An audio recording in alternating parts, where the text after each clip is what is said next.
యెహోవా మెస్సీయ గారి దివ్యనామంలో మీ అందరికీ కూడా సబ్బాత్ శుభాకాంక్షలు తెలియపరుస్తున్నాము. Sabbath shalom.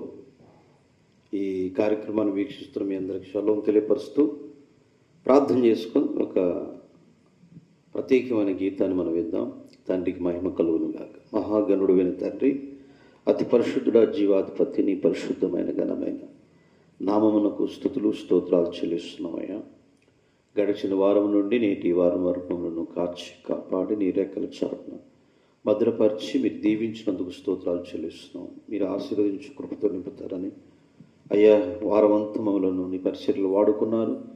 ఈ ప్రోగ్రామ్స్నైనా ఈ కార్యక్రమాన్ని వీక్షించే ప్రతి కుటుంబాన్ని దర్శించి కృపలో బలపరచమని యెహోవా మెస్సీయ గారి దివ్యనామం ద్వారా వేడుకుంటున్నాం తండ్రి. ఆమేన్. ప్రియులారా, మంచిది ఒక పాట విన్నా. తండ్రికి మహిమ కలుగునుగాక. హల్లెలూయా.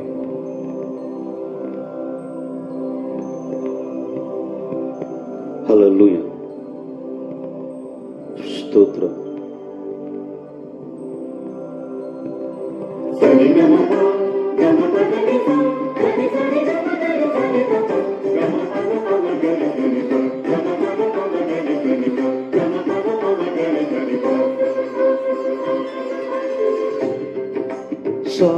సమానులెవరు ప్రభు, నీ సమానులెవరు ప్రభు, సమానులెవరు ప్రభు, నీ సమానులెవరు ప్రభు, సమానులెవరు ప్రభు, సమస్త మానవ ప్రేమానుభవమునా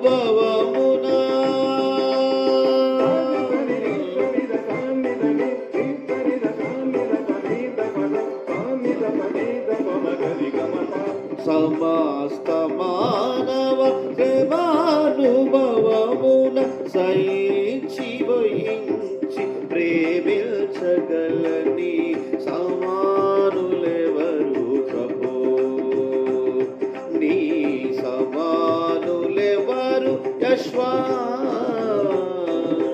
సమానులెవరు ప్రభు, నీ సమానులెవరు ప్రభు, సమానులెవరు ప్రభు.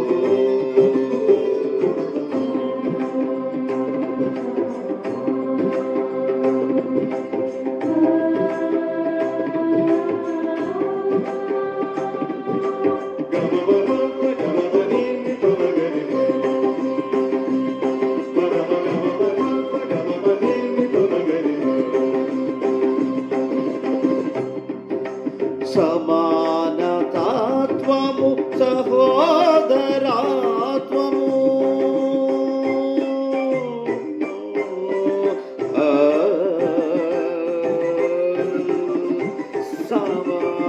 సమానతాత్వము సహోదరాత్వము,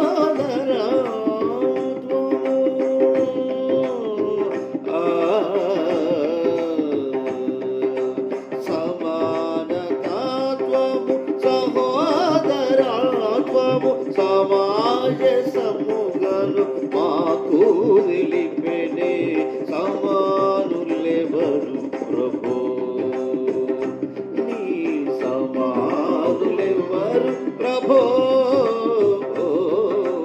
సమానులెవరు ప్రభు, నీ సమానులెవరు ప్రభు.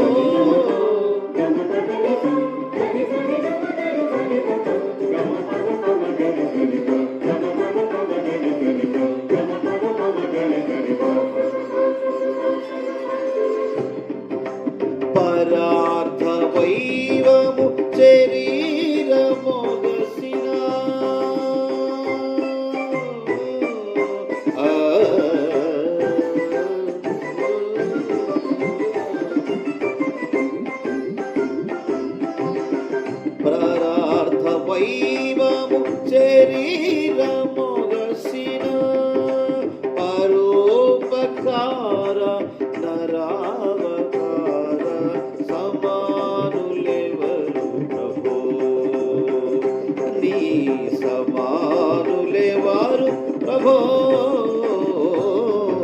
సమానులెవరు ప్రభో, నీ సమానులెవరు ప్రభో, సమానులెవరు ప్రభో.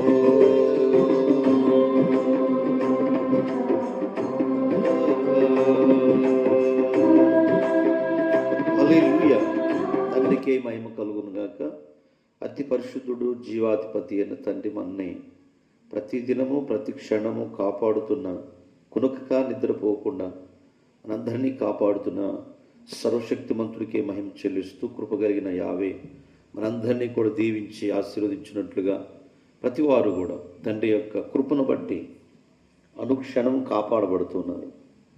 ఆయన లేనిది మనం క్షణమైన బ్రతకలేం. కారణం ఏంటంటే ఆయన కృప లేనిది, ఆయన సమాధానం, ఆయన సంతోషం. సర్వశక్తిమంతుడు ప్రతి ఇంటిని ప్రతి కుటుంబాన్ని కాపాడుతూ ఆలు ప్రపంచ దేశాలనే కాపాడుతున్న సర్వసృష్టికి కారణభూతుడైన సర్వజ్ఞాని అనే యావే మన కాపాడుతున్నాడు. కనుకనే ఈరోజు ప్రతి ప్రభుత్వాలు ప్రతి ఒక్కరు కూడా ఆయన సన్నిధిలో ప్రతి జాతి ప్రతి జంతువులు కూడా కాపాడబడుతున్నాయి. కాబట్టి మనమందరం కూడా ఆయన యొక్క కృపను బట్టి బ్రతుకుతున్నాం. పిల్లలు, ఒక వాక్య భాగంలో యోహాను సువార్త 3వ అధ్యాయంలో ఒక వ్యక్తి యాషువ మెస్సీయ గారి దగ్గరికి వచ్చారంట. తండ్రికి మహిమ కలుగును గాక. యాషువ మెస్సీయ గారి దగ్గరికి వచ్చి, అయ్యా నీ రాజ్యం నాకు కావాలి తండ్రి, ఆ రాజ్యం గురించి చెప్పమని చెప్పేసి నికోదేము అనే ఒక భక్తిపరుడు, స్కాలర్, ఒక మంచి పండితుడు, యాషువ మెస్సీయ కంటే వయసులో పెద్దవాడు, యోహాను సువార్త 3వ అధ్యాయం 3వ వచనంలో పగలు ఏమన్నా అనుకుంటారేమని చెప్పేసి ప్రభు దగ్గరికి రాత్రి పూట వచ్చి, బోధకుడా నిత్య జీవానికి వెళ్ళాలంటే నేను ఏ పని చేయాలి, నేను ఎలా జీవించాలో ఒకసారి తెలియపరుస్తావని చెప్పినప్పుడు యాషువ మెస్సీయ నవ్వి, నువ్వు రబ్బీ కదా, పెద్దవాడు కదా, పరలోక రాజ్యం గురించి ఇంకా నీకు తెలియదు కదా అని నన్ను అడుగుతున్నావని ఆయన ఒక మాట చెప్పాడు. ఏంటంటే పరలోక రాజ్యానికి వెళ్ళాలి అంటే, ఆ ప్రాంతానికి మనం వెళ్ళాలంటే, ఆ మోక్షానికి, ఆ ప్రదేశంలో 1000 సంవత్సరాలు మనం బ్రతకాలి అంటే ఒకటేనయ్యా. ఏంటయ్యా? ఒకడు క్రొత్తగా జన్మిస్తేనే తప్ప ఆ పరలోక రాజ్యం చూడరని నికోదేమో. ఏంటయ్యా? ఆ పరలోక రాజ్యానికి వెళ్ళాలి అంటే ఒకడు క్రొత్తగా జన్మించాలి. అంటే క్రొత్తగా జన్మించడం అంటే ఆయన రాజ్యం చూడాలి అంటే ఖచ్చితంగా వాడు నూతనంగా జన్మించిన వ్యక్తి అయి ఉండాలి. అంటే నేను ఇప్పుడు తల్లి గర్భంలోకి వెళ్ళి వాళ్ళు జన్మించాలా? బోధకుడా? లేదు లేదు లేదు. ఒకడు ఆత్మ మూలంగానే, ఒకడు నీటి మూలంగాను ఆత్మ మూలంగాను జీవిస్తేనే తప్ప యావే రాజ్యంలో ప్రవేశించడని అతనితో నిశ్చయముగా చెప్పుచున్నానని యాషువ మెస్సీయ వారు తెలియపరిచాడు.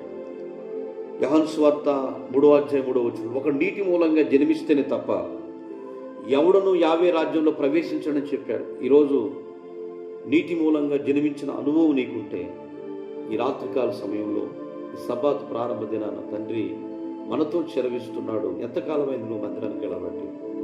నూతనంగా జన్మించావా? నూతనంగా నువ్వు క్రొత్త జీవితాన్ని జీవిస్తాలని ఆశపడుతున్నావా? ఎన్నో సంవత్సరాలు గడిచిపోతా ఉన్నవి, ఎన్నో తరుణాలు గడిచిపోతున్నాయి, నీలో మార్పు రావట్లేదు. ఈరోజు మనం అడుగుతూ ఉన్నాడు, మనలో మార్పు కలగాలి అంటే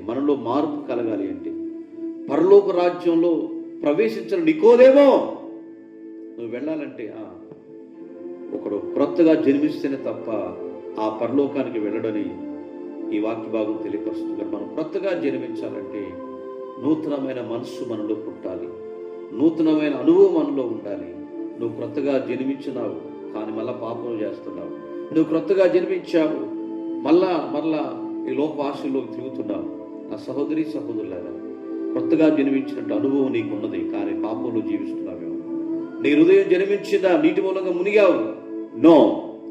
నీటి మూలంగా మునగటమే కాదు, ఆయన సన్నిధిలో ఈరోజు ఈ సపాదిన నిన్ను హెచ్చరిస్తున్నాడు. ప్రియమైన సహోదరులారా, నీకు హెచ్చరించే గుణం నీకు ఉండవచ్చు, చదువు ఉండవచ్చు, జ్ఞానం ఉండవచ్చు, సంపద పలుకుబడి నీలో ఉండవచ్చు. కానీ నువ్వు క్రొత్తగా జన్మించిన అనుభవం నీకు నీ బ్రతుకుల్లో ఏమాత్రం ప్రతిరోజు వాక్యం ద్వారా నువ్వు సరిచేయబడి వాక్యములను సరిచేయబడిన వ్యక్తిగా ఉండినట్లయితే ఈ రాత్రి సెలవిస్తున్న మాట ఏంటంటే, ఈ కార్యక్రమాన్ని వీక్షిస్తున్న పిల్లారా, మనము నూతనమైన జనమును జన్మించే వ్యక్తులుగా పరిశుద్ధుడు శివాధిపతి అయిన ఆ పరలోకపు యావే ఈ రాత్రికాల సమయంలో దేంట్లో నువ్వు తప్పిపోయావు ఒకసారి నువ్వు పరిశీలన చేసుకొని నూతన జన్మ కావాలని కోరుకో. ఈ సంవత్సరం అన్న, ఈ నెలన, ఈరోజే నీకు చివరి దినం కావచ్చు. ఒకసారి నిన్ను పరిశీలన చేసుకొని ఆయన ఇచ్చినటువంటి సమయాన్ని మనం సద్వినియోగపరుచుకుందాం. తండ్రి అట్టి కృపా ధన్యత మనందరి కుటుంబాలమే నింపునుగాక. పరిశుద్ధుడా జీవాధిపతి, శ్రేష్టమైన నామమును బట్టి పవిత్రమైన అయ్యా గడిచిన వారమంతా కాపాడు తండ్రి. పవిత్రమైన దినాన శ్రేష్టమైన వారాన్ని మాకు ఇచ్చావయ్యా. మరలా ఈ సభా దినాన్ని దీవించి ఆశీర్వదించి కృపతో నింపుతారని బలమైన సాధనాలు మనం వాడుకొని ఆశీర్వదించండి. ఆ ప్రయత్నాలన్నింటిలో మీరు నడిపించమని, కృపతో నింపి బలపరచమని మా కొరకు త్వరలో రానయ్యున్న నజరేయుడగు యేషువ మెస్సీయ గారి దివ్యనామం ద్వారా అడుగుతున్నాం తండ్రి. ఆమేన్. అందరికీ సబాతు శుభాకాంక్షలు, హ్యాపీ సబాత్ తెలియపరుస్తున్నాం తండ్రి. మనందరినీ ఆశీర్వదించుగాక. షలోమ్ అండి.